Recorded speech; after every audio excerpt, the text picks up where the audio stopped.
जी संगत जी प्लीज आ जाइए सब लोग।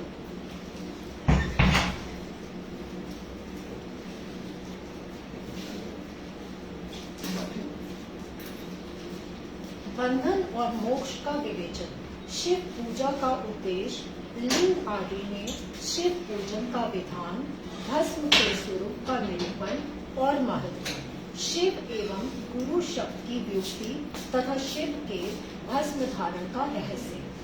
ऋषि बोले, सर्वज्ञों में शेष सूत जी, बंधन और मोक्ष का स्वरूप क्या है, यह हमें बताइए। सूत जी ने कहा, महर्षियों, मैं बंधन और मोक्ष का स्वरूप तथा मोक्ष के उपाय का वर्णन करूंगा। तुम लोग आदर पूर्वक सुनो। जो प्रकृति आदि 8 बंधनों से बंधा हुआ है वह जीव बद्ध कहलाता है, और जो उन 8 बंधनों से छूटा हुआ है उसे मुक्त कहते हैं। प्रकृति आदि को वश में कर लेना मोक्ष कहलाता है। बंधन आगंतुक है और मोक्ष स्वतः स्थित है। बद्ध जीव जब बंधन से मुक्त हो जाता है तब उसे मुक्त जीव कहते हैं। प्रकृति, बुद्धि, त्रिगुणात्मक अहंकार और 5 तन्मात्राएं, इन्हें ज्ञानी पुरुष प्रकृत्याधष्टक मानते हैं। प्रकृति आदि 8 तत्वों के समूह से देह की उत्पत्ति हुई है। देह से कर्म उत्पन्न होता है और फिर कर्म से नूतन देह की उत्पत्ति होती है। इस प्रकार बारंबार जन्म और कर्म होते रहते हैं। शरीर को स्थूल, सूक्ष्म और कारण के भेद से 3 प्रकार का जानना चाहिए। स्थूल शरीर जागृत अवस्था में व्यापार कराने वाला, सूक्ष्म शरीर जागृत और स्वप्न अवस्थाओं में इंद्रिय भोग प्रदान करने वाला तथा कारण शरीर आत्मानंद की अनुभूति कराने वाला कहा गया है। जीव को उसके प्रारब्ध कर्म अनुसार सुख दुख प्राप्त होते हैं। वह अपने पुण्य कर्मों के फलस्वरूप सुख और पाप कर्मों के फलस्वरूप दुख का उपभोग करता है। अतः कर्म पाश से बंधा हुआ जीव अपने त्रिविध शरीर से होने वाले शुभाशुभ कर्मों द्वारा सदा चक्र की भांति बारंबार घुमाया जाता है। इस चक्रवत भ्रमण की निवृत्ति के लिए चक्रकर्ता का स्तवन एवं आराधन करना चाहिए। प्रकृति आदि जो 8 पाश बतलाए गए हैं उनका समुदाय ही महाचक्र है, और जो प्रकृति से परे हैं वे परमात्मा शिव है। भगवान महेश्वर ही प्रकृति आदि महाचक्र के कर्ता है, क्योंकि वे प्रकृति से परे हैं। जैसे बकायन नामक वृक्ष का थाला जल को पीता और उगलता है, उसी प्रकार शिव प्रकृति आदि को अपने वश में करके उस पर शासन करते हैं। उन्होंने सबको वश में कर लिया है, इसीलिए वे शिव कहे गए हैं। शिव ही सर्वज्ञ, परिपूर्ण तथा ईश्वर है।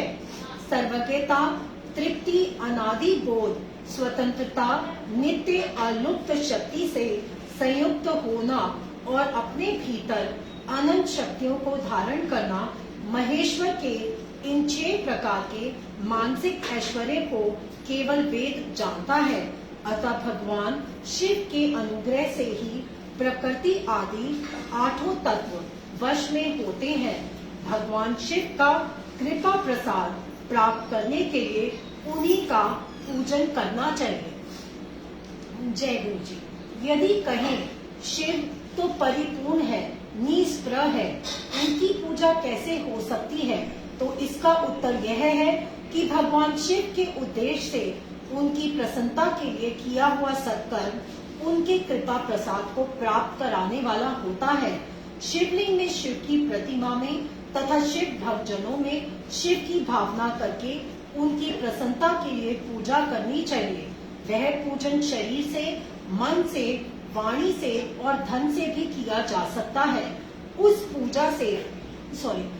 पूजा से महेश्वर शिव जो प्रकृति से परे हैं पूजक पर विशेष कृपा करते हैं और उनका वह कृपा प्रसाद सत्य होता है। शिव की कृपा से कर्म आदि सभी बंधन अपने वश में हो जाते हैं। कर्म से लेकर प्रकृति पर्यंत सब कुछ जब वश में हो जाता है तब वह जीव मुक्त कहलाता है और स्वरा आत्मा स्वरूप से विराजमान होता है।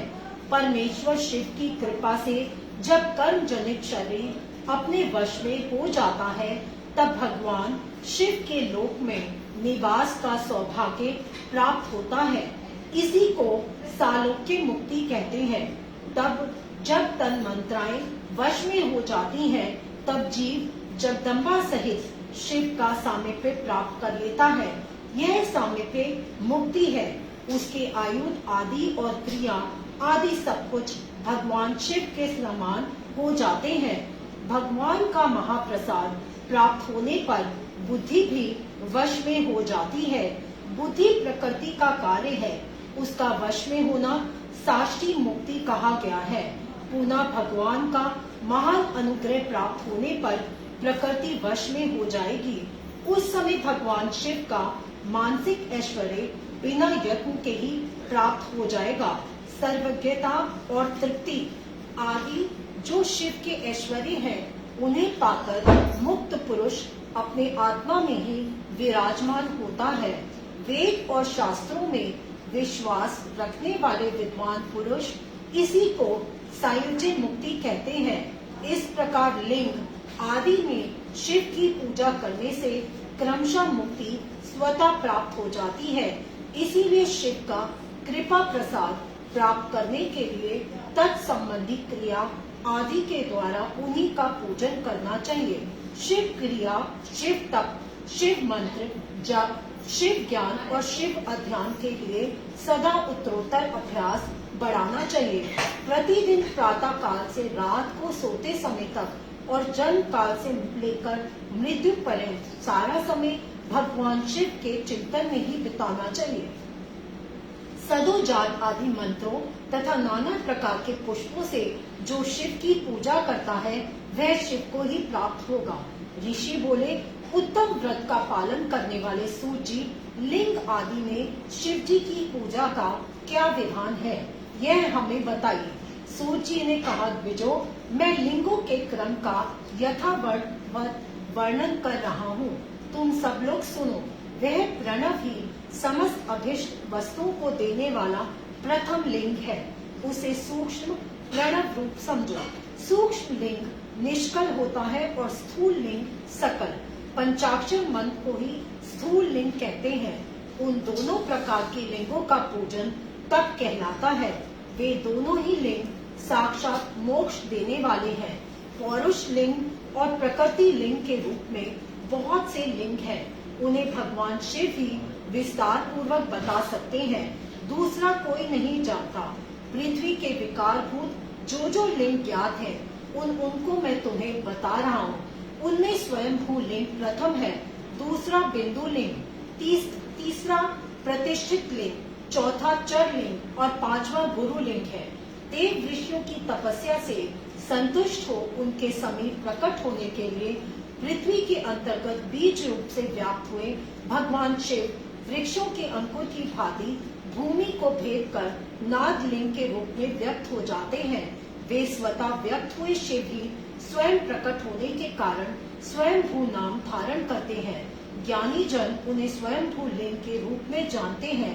उस स्वयंभू लिंग की पूजा से उपासक का ज्ञान स्वयं ही बढ़ने लगता है।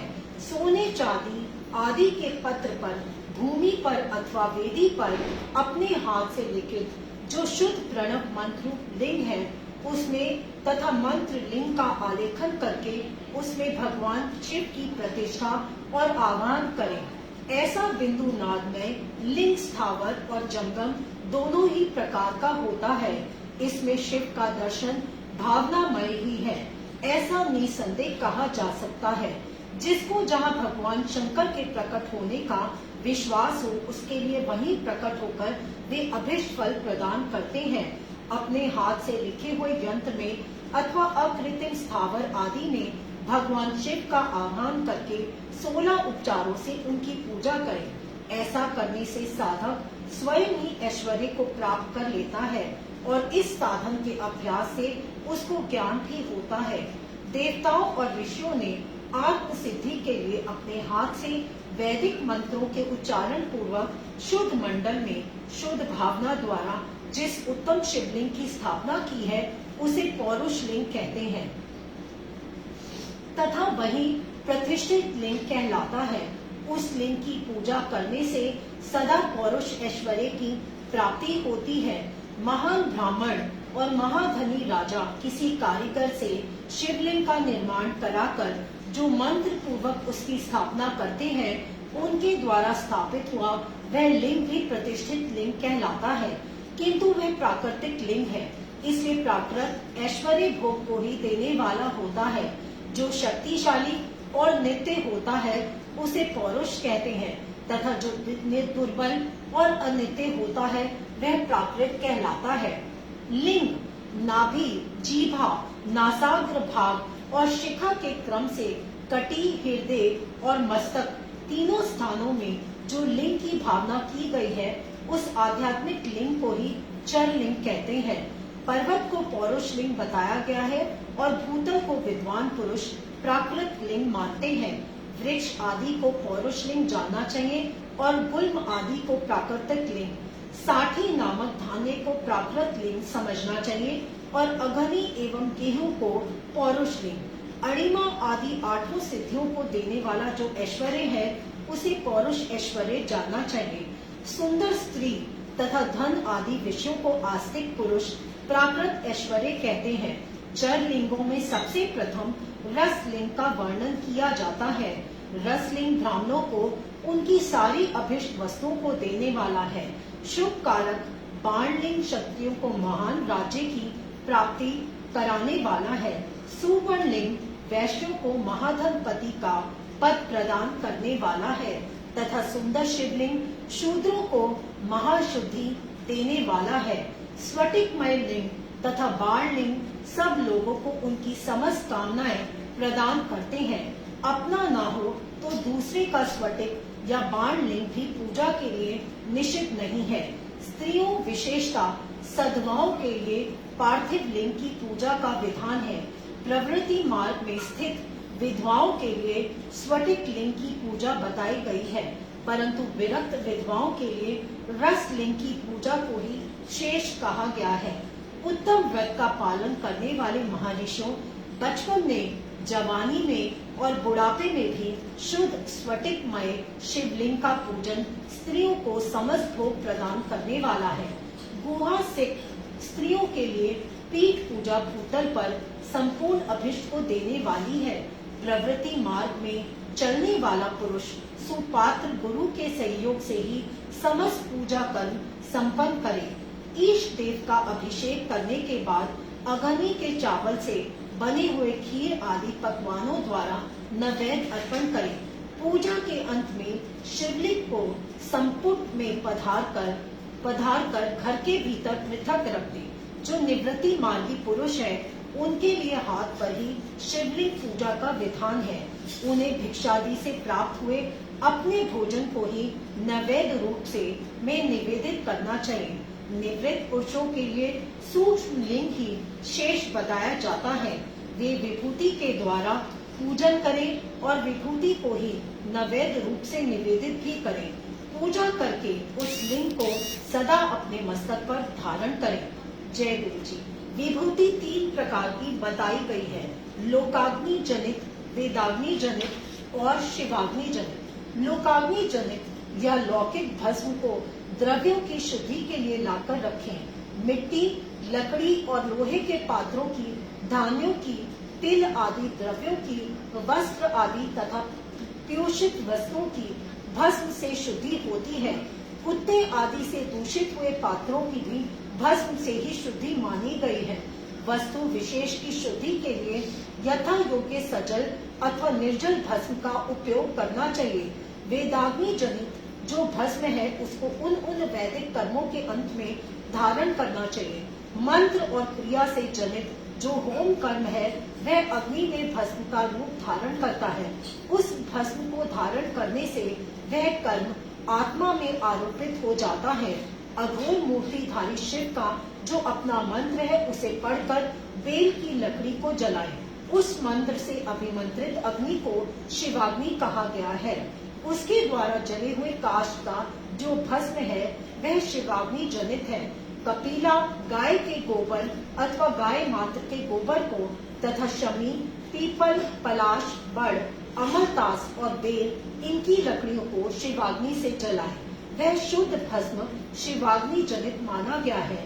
अथवा कुश की अग्नि में शिव मंत्र के उच्चारण पूर्वक काष्ठ को जलाए। फिर उस भस्म को कपड़े से अच्छी तरह छान कर नए घड़े में भरकर रख दे। उसे समय समय पर अपनी कांति या शोभा की वृद्धि के लिए धारण करे। ऐसा करने वाला पुरुष सम्मानित एवं पूजित होता है। पूर्व काल में भगवान शिव ने भस्म शब्द का ऐसा ही अर्थ प्रकट किया था। जैसे राजा अपने राज्य में सारभूत कर को ग्रहण करता है, जैसे मनुष्य सस्य आदि को जलाकर उसका सार ग्रहण करते हैं, तथा जैसे जठरा नल नाना प्रकार के भक्ष्य भोज्य आदि पदार्थों को भारी मात्रा में ग्रहण करके जलाकर सारतर वस्तु ग्रहण करता और उस सारतर वस्तु से स्वदेह का पोषण करता है, उसी प्रकार प्रपंच करता परमेश्वर शिव ने भी अपने में आधे रूप से विद्यमान प्रपंच को जलाकर भस्म रूप से उसके सार तत्व को ग्रहण किया है। प्रपंच को दग्ध करके शिव ने उसके भस्म को अपने शरीर में लगाया है। राख भभूत पोतने के बहाने जगत के सार को ही ग्रहण किया है। अपने शरीर में अपने लिए रत्न स्वरूप भस्म को इस प्रकार स्थापित किया है। आकाश के सार तत्व से केश, वायु के सार तत्व से मुख, अग्नि के सार तत्व से हृदय, जल के सार तत्व से कटिभाग और पृथ्वी के सार तत्व से घुटने को धारण किया है।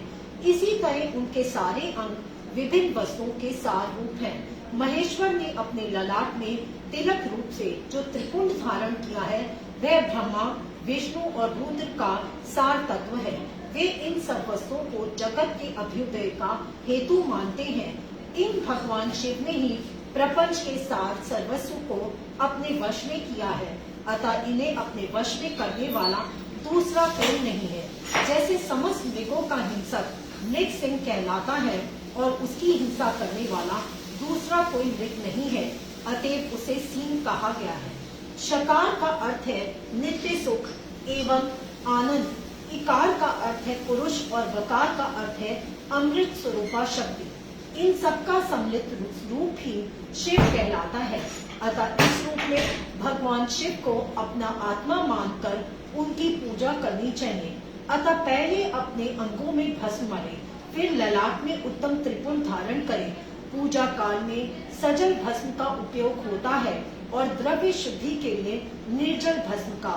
गुणातीत परम शिव राजस आदि सविकार गुणों का अवरोध करते हैं, दूर हटाते हैं, इसलिए वे सबके गुरु रूप का आश्रय लेकर स्थित हैं। गुरु विश्वासी शिष्यों के तीनों गुणों को पहले दूर करके फिर उन्हें शिव तत्व का बोध कराते हैं, इसलिए गुरु कहलाते हैं। गुरु की पूजा परमात्मा शिव की ही पूजा है। गुरु के उपयोग से बचा हुआ सारा पदार्थ आत्म शुद्धि करने वाला होता है। गुरु की आज्ञा के बिना उपयोग में लाया हुआ सब कुछ वैसा ही है जैसे चोर चोरी करके लाई हुई वस्तु का उपयोग करता है। गुरु से भी विशेष ज्ञानवान पुरुष मिल जाए तो उसे भी यत्न पूर्वक गुरु बना लेना चाहिए। अज्ञान रूपी बंधन से छूटना ही जीव मात्र के लिए साध्य पुरुषार्थ है। अतः जो विशेष ज्ञानवान है वही जीव को उस बंधन से छुड़ा सकता है। जय गुरु जी। जन्म और मरण रूप द्वंद को भगवान शिव की माया ने ही अर्पित किया है। जो इन दोनों को शिव की माया को ही अर्पित कर देता है वह फिर शरीर के बंधन में नहीं पड़ता। जब तक शरीर रहता है तब तक जो क्रिया के ही अधीन है वह जीव वध कहलाता है। स्थूल, सूक्ष्म और कारण तीनों शरीरों को वश में कर लेने पर जीव का मोक्ष हो जाता है, ऐसा ज्ञानी पुरुषों का कथन है। माया चक्र के निर्माता भगवान शिव ही परम कारण है। वे अपनी माया के दिए हुए द्वंद का स्वयं ही परिमार्जन करते हैं। अतः शिव के द्वारा कल्पित हुआ द्वंद्व उन्हीं को समर्पित कर देना चाहिए। जो शिव की पूजा में तत्पर हो वह मौन रहे, सत्य आदि गुणों से संयुक्त हो तथा क्रिया जब तक ज्ञान और ध्यान में से एक एक का अनुष्ठान करता रहे। ऐश्वर्य, दिव्य शरीर की प्राप्ति, ज्ञान का उदय, अज्ञान का निवारण और भगवान शिव के सामीप्य का लाभ, ये क्रमशः क्रिया आदि के फल हैं। निष्काम कर्म करने से अज्ञान का निवारण हो जाने के कारण शिव भक्त पुरुष उसके यथोक्त फल को पाता है। शिव भक्त पुरुष देश, काल, शरीर और धन के अनुसार यथा योग्य क्रिया आदि का अनुष्ठान करे। न्यायोपार्जित उत्तम धन से निर्वाह करते हुए विद्वान पुरुष शिव के स्थान में निवास करे। जीव हिंसा आदि से रहित और अत्यंत क्लेश शून्य जीवन बिताते हुए पंचाक्षर मंत्र के जप से अभिमंत्रित अन्न और जल को सुख स्वरूप माना गया है। अथवा कहते हैं कि दरिद्र पुरुष के लिए भिक्षा से प्राप्त हुआ अन्न ज्ञान देने वाला होता है। शिव भक्त को भिक्षान प्राप्त हो तो वह शिव भक्ति को बढ़ाता है। शिव योगी पुरुष भिक्षान को शंभु सत्र कहते हैं। जिस किसी भी उपाय से जहाँ कहीं भी भूतल पर शुद्ध अन्न का भोजन करते हुए सदा मौन भाव से रहे और अपने साधन का रहस्य किसी पर प्रकट न करें, भक्तों के समक्ष ही शिव के महात्म्य को प्रकाशित करें। शिव मंत्र के रहस्य को भगवान शिव ही जानते हैं, दूसरा नहीं। जय गुरु जी। शुक्राना गुरु जी। पार्थिव लिंग के निर्माण की रीति तथा वेद मंत्रों द्वारा उसकी पूजन की विस्तृत एवं संक्षिप्त विधि का वर्णन। तदंतर पार्थिव लिंग की श्रेष्ठता तथा महिमा का वर्णन करके सूत जी कहते हैं, महर्षियों, अब मैं वैदिक कर्म के प्रति श्रद्धा भक्ति रखने वाले लोगों के लिए वेदोक्त मार्ग से ही पार्थिव पूजा की पद्धति का वर्णन करता हूँ। यह पूजा भोग और मोक्ष दोनों को देने वाली है। अहिलिन पद सूत्रों में बताई हुई विधि के अनुसार विधि पूर्वक स्नान और संध्योपासना करके पहले ब्रह्म यज्ञ करें। तत्पश्चात देवताओं, ऋषियों, संतादि मनुष्यों और पितरों का तर्पण करें। अपनी रुचि के अनुसार संपूर्ण नित्य कर्म को पूर्ण करके शिव स्मरण पूर्वक भस्म तथा रुद्राक्ष धारण करें। तत्पश्चात संपूर्ण मनोवांछित फल की सिद्धि के लिए ऊंची भक्ति भावना के साथ उत्तम पार्थिव लिंग की वेदोक्त विधि से भली भांति पूजा करें। नदी या तालाब के किनारे, पर्वत पर, वन में, शिवालय में अथवा और किसी पवित्र स्थान में पार्थिव पूजा करने का विधान है। ब्राह्मणों, शुद्ध स्थान से निकाली हुई मिट्टी को यत्न पूर्वक लाकर बड़ी सावधानी के साथ शिवलिंग का निर्माण करें। ब्राह्मण के लिए श्वेत, क्षत्रिय के लिए लाल, वैश्य के लिए पीली और शूद्र के लिए काली मिट्टी से शिवलिंग बनाने का विधान है। अथवा जहाँ जो मिट्टी मिल जाए उसी से शिवलिंग बनाए। शिवलिंग बनाने के लिए प्रयत्न पूर्वक मिट्टी का संग्रह करके उसे शुद्ध मृत्तिका को अत्यंत शुद्ध स्थान में रखें। फिर उसकी शुद्धि करके जल से सान कर पिंडी बना लें और वेदोक्त मार्ग से धीरे से धीरे सुंदर पार्थिव लिंग की रचना करें। तत्पश्चात भोग और मोक्ष रूपी फल की प्राप्ति के लिए भक्ति पूर्वक उसका पूजन करें। उस पार्थिव लिंग के पूजन की जो विधि है उसे मैं विधान पूर्वक बता रहा हूँ, तुम सब लोग सुनो। ओम नमः शिवाय इस मंत्र का उच्चारण करते हुए समस्त पूजन सामग्री का प्रोक्षण करें, उस पर जल छिड़कें। इसी के बाद भूसी इत्यादि मंत्र से क्षेत्र सिद्धि करें। फिर आपो समान इस मंत्र से जल का संस्कार करें। इसके बाद नमस्ते रुद्र इस मंत्र से स्फटिक बाण शिला का घेरा बनाने की बात कही गई है। नमः शंभवाय इस मंत्र से क्षेत्र शुद्धि और पंचामृत का प्रोक्षण करें। तत्पश्चात शिव भक्त पुरुष नमः पूर्वा नील ग्रीवाय मंत्र से शिवलिंग की उत्तम प्रतिष्ठा करें। इसके बाद वैदिक रीति से पूजन कर्म करने वाला उपासक भक्ति पूर्वक एकते रुद्रास इस मंत्र से रमणीय आसन दे। इस मंत्र से आह्वान करें या ते रुद्र इस मंत्र से भगवान शिव को आसन पर समासीन करें। यामीशु इस मंत्र से शिव के अंगों में न्यास करें। अद्य गोचर इस मंत्र से प्रेम पूर्वक अधिवासन करें। असोयस इस मंत्र से शिवलिंग में इष्ट देवता शिव का न्यास करें। इस मंत्र से उप समर्पण देवता के समीप गमन करें। इसके बाद इस मंत्र से इष्ट देव को पाद समर्पित करें से अर्घ दें। त्र्यंबकम मंत्र से आचमन कराएं। पेय पृथ्वी इस मंत्र से दुग्ध स्नान कराएं। इस मंत्र से दधी स्नान कराएं। घृत पावा इस मंत्र से घृत स्नान कराएं। मधु वाता इन तीन ऋचाओं से मधु स्नान और शकरा स्नान कराएं। इन दुग्ध आदि 5 वस्तुओं को पंचामृत कहते हैं अथवा 5 समर्पण के लिए कहे गए इत्यादि मंत्र द्वारा पंचामृत से स्नान कराएं। तदंतर इस मंत्र से प्रेम पूर्वक भगवान शिव को करधनी अर्पित करें। इस मंत्र का उच्चारण करके आराध्य देवता को उत्तरीय धारण करें। इत्यादि 4 ऋचाओं को पढ़कर वेदा के भक्त प्रेम से विधि पूर्वक भगवान शिव के लिए वस्त्र समर्पित करें। इसके बाद इत्यादि मंत्र को पढ़कर शुद्ध बुद्धि वाला भक्त पुरुष भगवान को प्रेम पूर्वक गंध चढ़ाए। इस मंत्र से अक्षत अर्पित करें। नमः पेराय इस मंत्र से फूल चढ़ाए। इस मंत्र से बिल पत्र समर्पण करें। इत्यादि मंत्र से विधि पूर्वक धूप दे। इस ऋचा से शास्त्रोक्त विधि के अनुसार दीप निवेदन करें। तत्पश्चात इस मंत्र से उत्तम नैवेद्य अर्पित करें। फिर पूर्वोक्त मंत्र से आचमन कराएं। इस ऋचा से फल समर्पण करें। इस मंत्र से भगवान शिव को अपना सब कुछ समर्पित कर दें। तदंतर मानो महांतम तथा माँ नस्तों के इन पूर्वोक्त 2 मंत्रों द्वारा केवल अक्षतों से 11 रुद्रों का पूजन करें। फिर इत्यादि मंत्र से जो 3 ऋचाओं के रूप में पठित है दक्षिणा चढ़ाएं। देवस्तित्वा इस मंत्र से विद्वान पुरुष आराध्य देव का अभिषेक करें। दीप के लिए बताए हुए नमः आश्वित इत्यादि मंत्र से भगवान शिव की आरती करें। तत्पश्चात ईमा रुद्राय इत्यादि 3 ऋचाओं से भक्ति पूर्वक रुद्र देव को पुष्पांजलि अर्पित करें। इस मंत्र से विज्ञ उपासक पूजनीय देवता की परिक्रमा करें। फिर उत्तम बुद्धि वाला उपासक इस मंत्र से भगवान को साष्टांग प्रणाम करें। इस मंत्र से शिव मुद्रा का प्रदर्शन करें। इस मंत्र से अभय नामक मुद्रा का, मंत्र से ज्ञान नामक मुद्रा का तथा नमो सेना इत्यादि मंत्र से महामुद्रा का प्रदर्शन करें। नमो गोधे इस ऋचा द्वारा धेनु मुद्रा दिखाएं। इस तरह 5 मुद्राओं का प्रदर्शन करके शिव संबंधी मंत्रों का जप करें अथवा वेदज्ञ पुरुष शतरुद्र मंत्र की आवृत्ति करें। तत्पश्चात वेदक पुरुष पंचांग पाठ करें। तदंतर देवा गातु इत्यादि मंत्र से भगवान शंकर का विसर्जन करें। इस प्रकार शिव पूजा की वैदिक विधि का विस्तार से प्रतिपादन किया गया।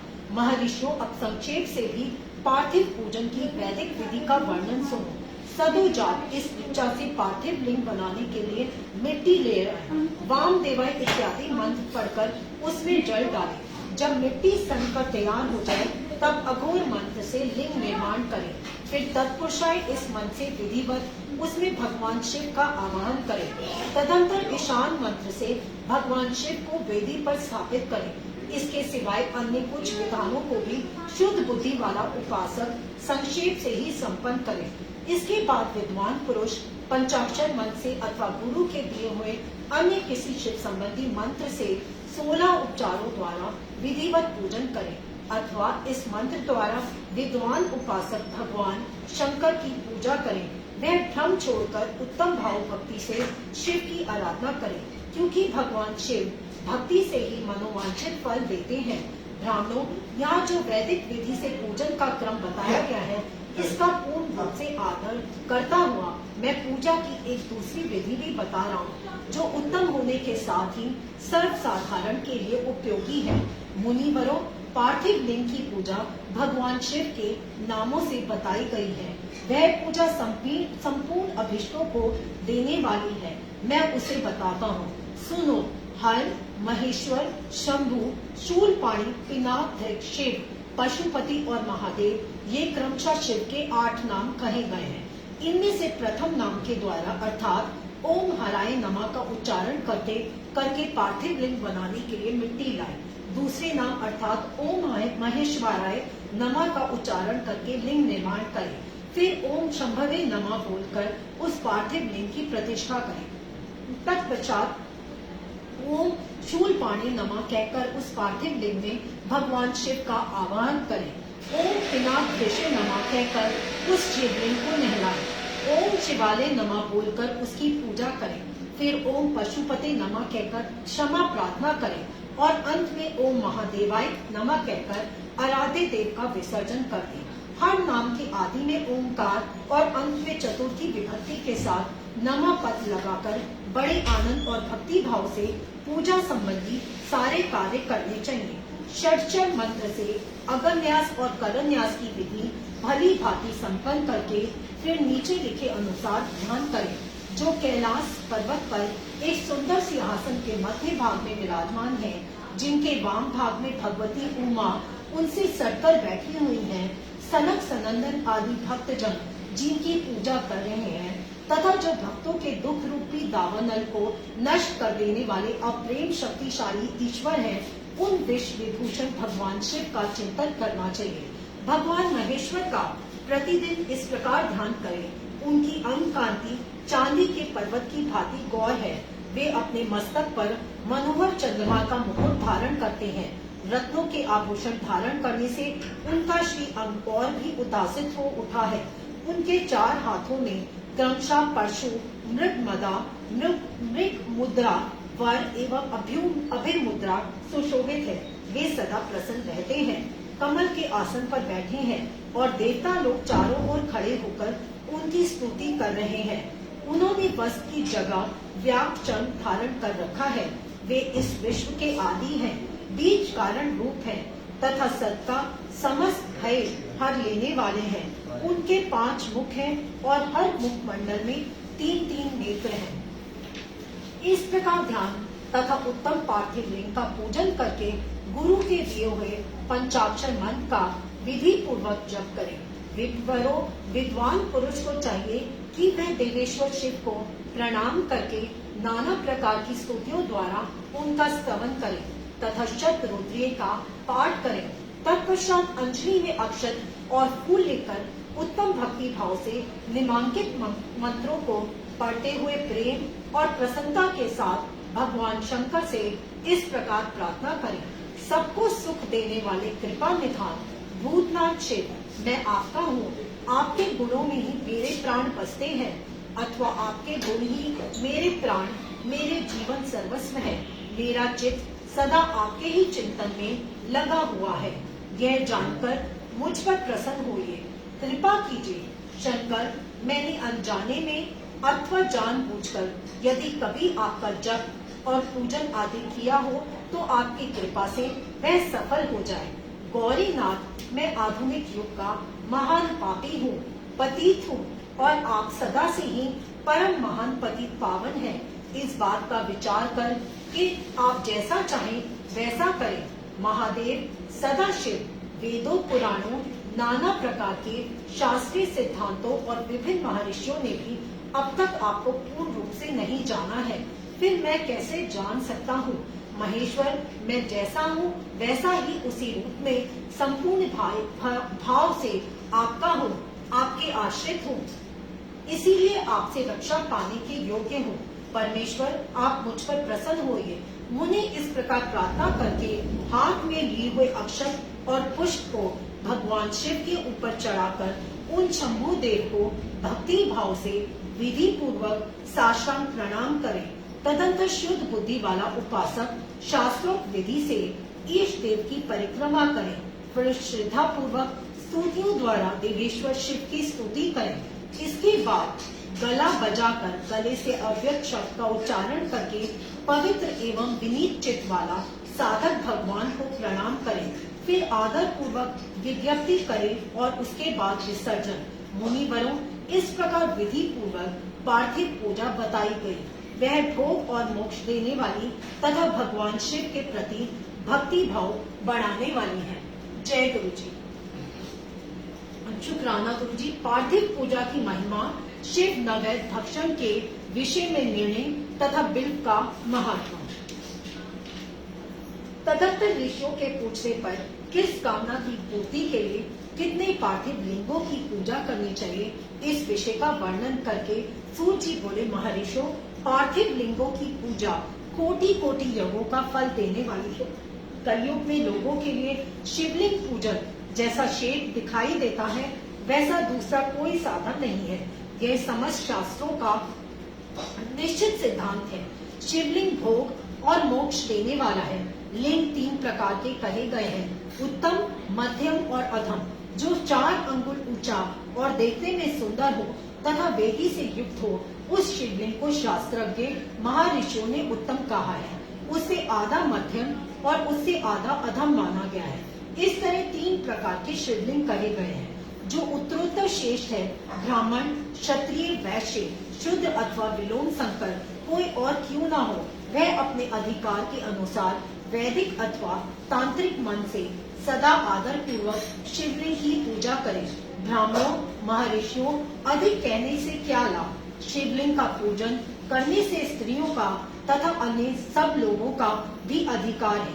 द्विजों के लिए वैदिक पद्धति से भी शिवलिंग की पूजा करना श्रेष्ठ है, परंतु अन्य लोगों के लिए वैदिक मार्ग से पूजा करने की सम्मति नहीं है।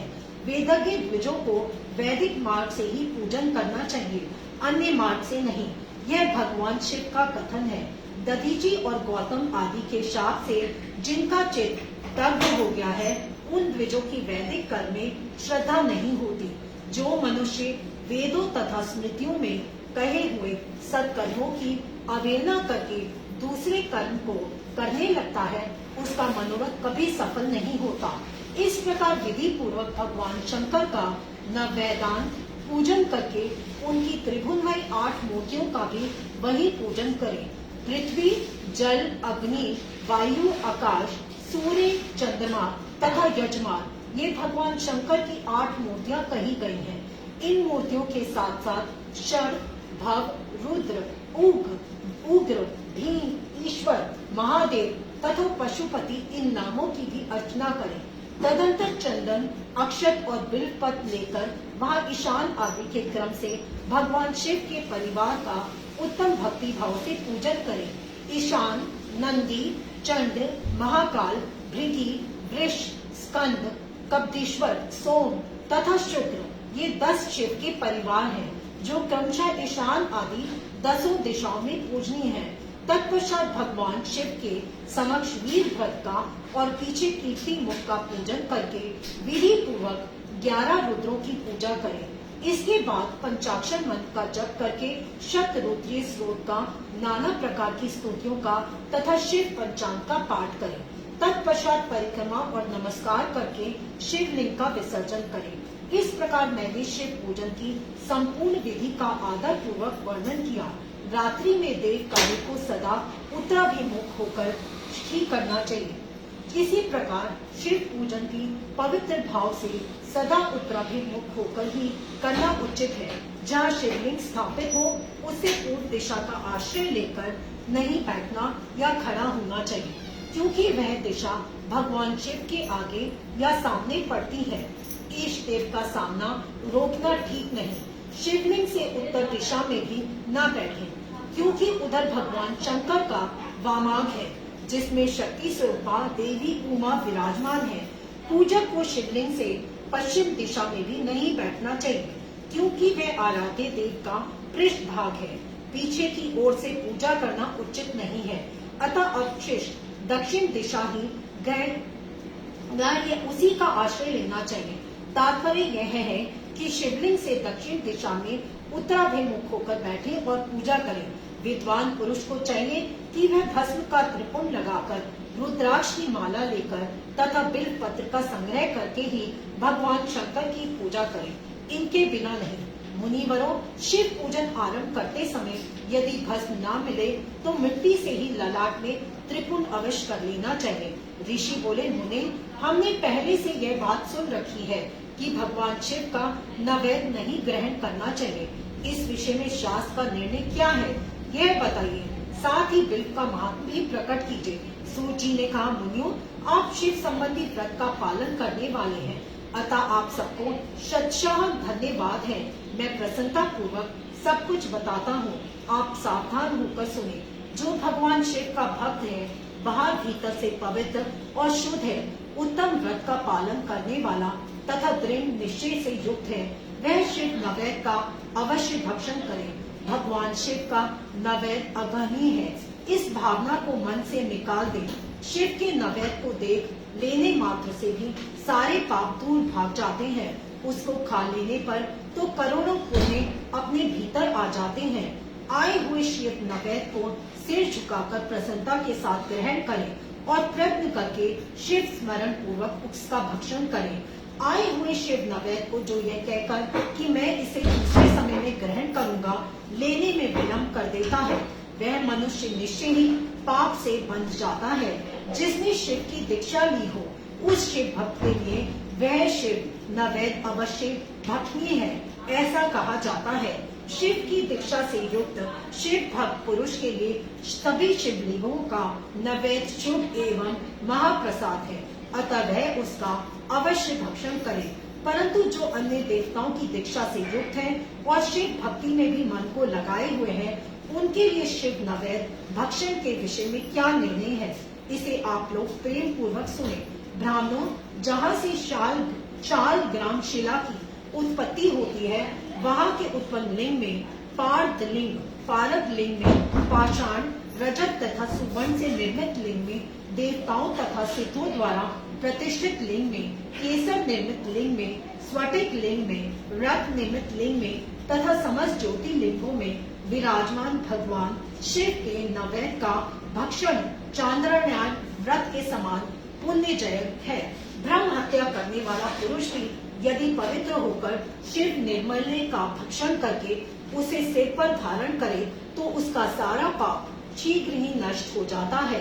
पर जहाँ चंड का अधिकार है, वहाँ जो शिव निर्माल्य हो उसे साधारण मनुष्यों को नहीं खाना चाहिए।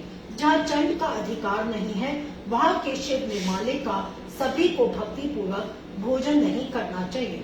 बाणलिंग, लो निर्मित लिंग, सिद्ध लिंग उपासना से किसी ने सिद्धि प्राप्त की है अथवा जो सिद्धों द्वारा स्थापित है, वे लिंग स्वयंभू लिंग, इन सब लिंगों में तथा शिव की प्रतिमाओं मूर्तियों में चंड का अधिकार नहीं है। जय गुरु जी। जो मनुष्य शिवलिंग को विधि पूर्वक स्नान कराकर उस स्नान के जल का 3 बार आचमन करता है, उसके कायिक, वाचिक और मानसिक तीनों प्रकार के पाप यहाँ शीघ्र नष्ट हो जाते हैं। जो शिव नैवेद्य पत्र, पुष्प, फल और जल अग्नि है, वह सभी शालग्राम शिला के स्पर्श से पवित्र ग्रहण के योग्य हो जाते हैं। मुनीश्वरों, शिवलिंग के ऊपर चढ़ा हुआ जो द्रव्य है वह अग्नि है। जो वस्तु लिंग स्पर्श से रहित है, अर्थात जिस वस्तु को अलग रखकर शिव जी को निवेदित किया जाता है, लिंग के ऊपर चढ़ाया नहीं जाता, उसे अत्यंत पवित्र जानना चाहिए। मुनिवरों, इस प्रकार नैवेद्य के विषय में शास्त्र का निर्णय बताया गया। अब तुम लोग सावधान हो, आदर पूर्वक बिल्व का महात्म्य सुनो। यह बिल्व वृक्ष महादेव का ही रूप है। देवताओं ने भी इसकी स्तुति की है। फिर जिस किसी तरह से इसकी महिमा कैसे जानी जा सकती है। तीनों लोक में जितने पुण्य तीर्थ प्रसिद्ध हैं, वे संपूर्ण तीर्थ बिल्व के मूल भाग में निवास करते हैं। जो पुण्य आत्मा मनुष्य बिल्व के मूल में लिंग स्वरूप अविनाशी महादेव जी का पूजन करता है, वह निश्चय ही शिव पद को प्राप्त होता है।